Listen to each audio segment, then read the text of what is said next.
സംസ്ഥാനത്തിന്റെ സാമ്പത്തിക സ്ഥിതി പരുങ്ങലിലായതിനാൽ സർക്കാരിൽ അമിത പ്രതീക്ഷയില്ലെന്ന് യാക്കോബായ സഭാ നിരണം ഭദ്രാസനാധിപൻ ഗീവർഗീസ് മാർ കുർലോസ്. ആശാപ്രവർത്തകർക്ക് നൽകിയ വാക്ക് പാലിക്കണം. സർക്കാരിന് കൂടുതൽ സമയം നൽകണം. കേരളത്തെ മതേതര സമൂഹമായി നിലനിർത്താൻ വി.ഡി. സതീശന് കഴിയുമെന്നാണ് പ്രതീക്ഷയെന്നും ഗീവർഗീസ് മാർ കുർലോസ് പറഞ്ഞു. നമുക്കറിയാവുന്ന പോലെ കേരളത്തിന്റെ സാമ്പത്തിക സ്ഥിതി അത്ര മെച്ചമല്ല. അതുകൊണ്ട് തന്നെ പുതിയ സർക്കാരിനെ കുറിച്ച് അമിത പ്രതീക്ഷകൾ പുലർത്തിയാൽ അതൊരുപക്ഷെ അസ്ഥാനത്തായേക്കാം.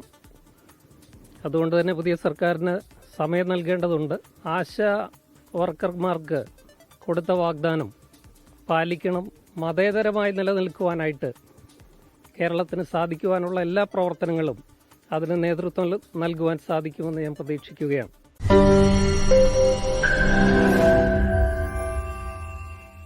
ലോകത്തെവിടെയായാലും ഏത് സമയത്തും 24 വാർത്തകളും ഓഗ്മെന്റഡ് റിയാലിറ്റി പാക്കേജുകളും എക്സ്പ്ലെയിനറുകളും വിശദമായി കാണാൻ ഞങ്ങളുടെ യൂട്യൂബ് ചാനൽ നിങ്ങൾക്ക് സബ്സ്ക്രൈബ് ചെയ്യാം.